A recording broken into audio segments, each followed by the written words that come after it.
30년 전 깊은 산속에 위치한 변두리 산장. 그리고 그곳에서 벌어지는 학대의 현장. 아이는 남들과 다른 외모를 가졌다는 이유만으로 부모에게 버려지게 됩니다.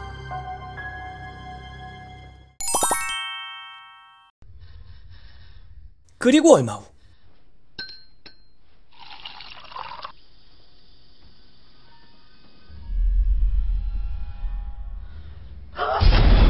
다시 돌아온 아이는 복수를 감행하게 되는데,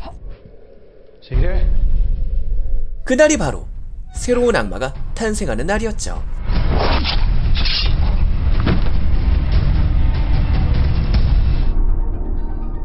(10년이) 지나고 여기 깊고 깊은 산속으로 여행을 가는 일행들이 있습니다. Tusen takk for at vi fikk titte på. Det var veldig fint. 버스가 없어 경찰관에게 신세지게 된 일행들은 마을에서 몇 시간이나 떨어진 외진 곳으로 향하고 있었죠. 험한 산길을 지나 한참을 더 걸어야 했던 일행들.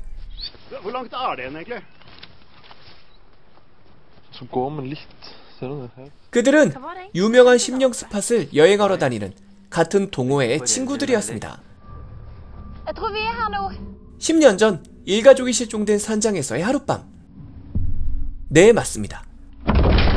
지옥에 온 것이죠. 입구를 막고 있던 칸막이를 제거하고 산장 안으로 들어가는 일행들.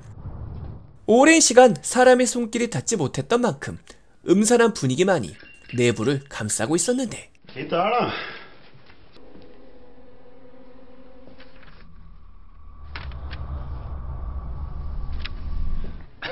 Nei, vi skal ikke se om vi finner noe ved. Siri, du blir med. Jeg vil ikke være her. Altså, jeg liker ikke det stedet her. 하지만 불길한 예감에 강한 거부감을 표현하는 여자 부원들. Det er jo faen ikke løye, vi har jo det, ikke sant? Kan vi ikke finne en fin leirplass i stedet? 일행들은 다시 밖으로 향할 수밖에 없었죠. 그리하여 산장 대신 인근 호수에서 캠핑을 하기로 하는 일행들. Herregud, så deilig. Anders, du skulle ta mat? Nei, jeg skulle ikke ta maten. Kalde votter, 약간의 차질이 생기긴 했지만 모두 함께 즐거운 시간을 보내게 됩니다. Skål for oss! Skål! 밤이 되고 잠자리에서 몰래 일어나는 시리와 그녀의 남친.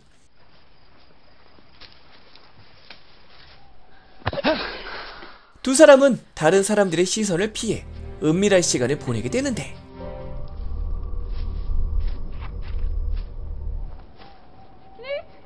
그런데 이때 그들 앞에 나타난 동물의 사체. 두 사람은 함정에 빠져버리고 맙니다.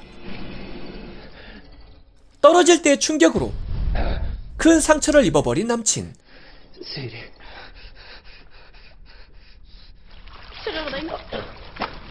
이윽고 정신을 차린 시리는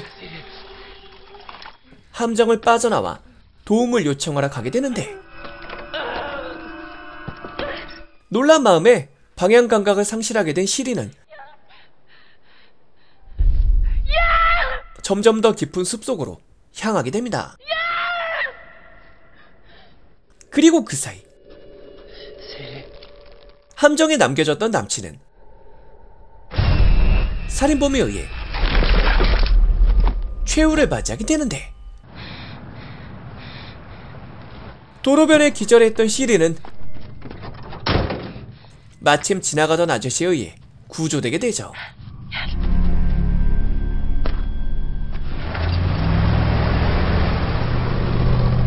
하지만 어쩐지 싸한 분위기의 아저씨. 다친 시리를 차 안에 방치한 채 집 안으로 들어가 버리는데, 흔들리는 문 쪽 무언가 이상함을 느끼고 이끌리듯 창고 쪽으로 향하게 되는 시리. 그 안에서 목격하게 된 것은 테이블을 흥건히 적신 피와 남친의 시신이었습니다.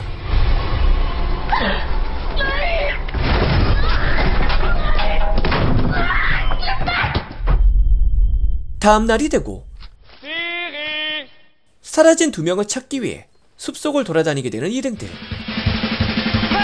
하지만 그들은 아직 모르고 있었습니다. 사라진 친구들에게 벌어진 일들과 자신들에게 닥칠 재앙을 말이죠. Faen, Simen. 친구를 찾다 말고 농땡이를 피우고 있던 친구. Simen? 그는 이미 숨이 멎어 있었습니다.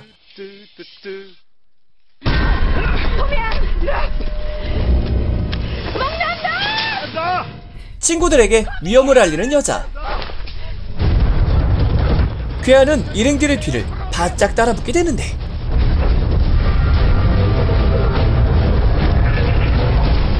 막다른 길, 물속으로 뛰어드는 남자.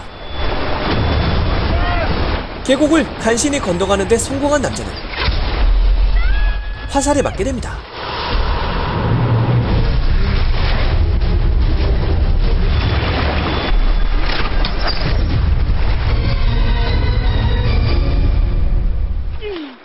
그리고 얼마 후 간신히 물 밖으로 나올 수 있었던 여자.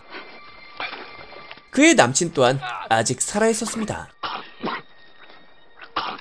하지만 언제 다시 괴한이 나타날지 모르는 상황. 두 사람은 계속해서 발걸음을 옮길 수밖에 없었죠. 그리고 그 사이 어두운 방에서 눈을 뜨게 된 시리. 그녀는 문틈 너머로 또 다른 친구의 죽음을 목격하게 됩니다. 또다시 시간이 흐르고 좁은 계곡 사이 몸을 숙인 두 사람. 하지만 상처를 입은 남친은 점점 쇠약해져 가고 있었습니다. 거기다 계속되는 괴한의 추적까지. 결국 여자는 남자를 두고 떠날 수밖에 없었는데 다시 돌아와 남자를 지키는 여자. 이때 죽은 줄 알았던 남자가 일어나게 되고 둘은 살인범을 제압하는데 성공하게 됩니다. 하지만 두 사람은 아직 모르고 있었죠. 살인범의 어마어마한 생명력을 말이죠. 그 사이 전날 일행들을 태워줬던 경찰관은 돌아오지 않는 일행들에 대해 의문을 품기 시작하는데 살아남은 두 사람은 인근의 민가까지 도착할 수 있었습니다. 그리고 모습을 드러낸 아까의 아저씨. Vi må ringe etter hjelp. 경찰에 신고를 해보려 하지만 전화기는 이미 먹통인 상황에 무엇인가 감추려 하는 듯한 아저씨의 모습. 여자는 옆에 세워져 있는 총기를 들어 아저씨를 저지하게 되는데 그리고 지하실 문을 열고 내려가자 그 안에서 갇혀있던 시리를 발견하게 되죠.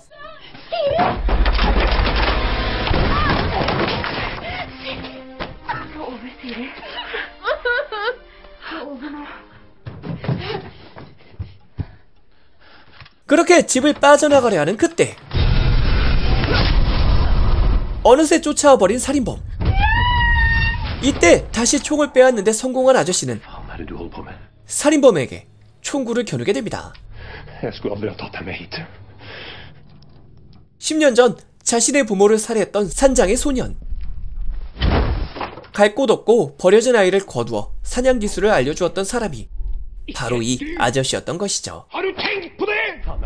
하지만 살인범은 사냥 기술을 이용하여 사람을 해치는데 사용했던 것입니다.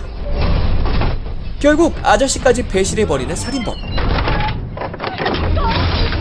지하실로 도망친 두 사람은 입구에 불을 지르게 되는데 그 사이를 이용 창문 밖으로 도망치려 하는 두 사람. 하지만 살인범은 이미 눈치채고 있었습니다. 모든 것을 잃고 분노하게 되는 여자. 여자는 불길을 뚫고 나가 자신의 모습을 드러냅니다. 살인범을 유인하기 위해서 말이죠. 그렇게 집 안으로 다시 들어온 살인범. 곧바로 기습에 성공하는 여자. 그녀가 총을 줍는 사이 경찰관이 집안에 쫓아 들어왔습니다. 일행들을 찾고 있던 그는 총소리를 듣고 달려왔던 것이죠. 그런데 이때 살인범의 등장에 총구를 겨누었던 여자는 너무나 억울하게도 최후를 맞이하게 되는데, 재앙의 원흉은 사라져버린 채 꼬일 대로 꼬여버린 살인사건은 결국 미제로 남아버리게 되죠. 그렇게 10년이라는 세월을 지나 자신이 원래 있던 곳으로 다시 돌아오게 된 살인범.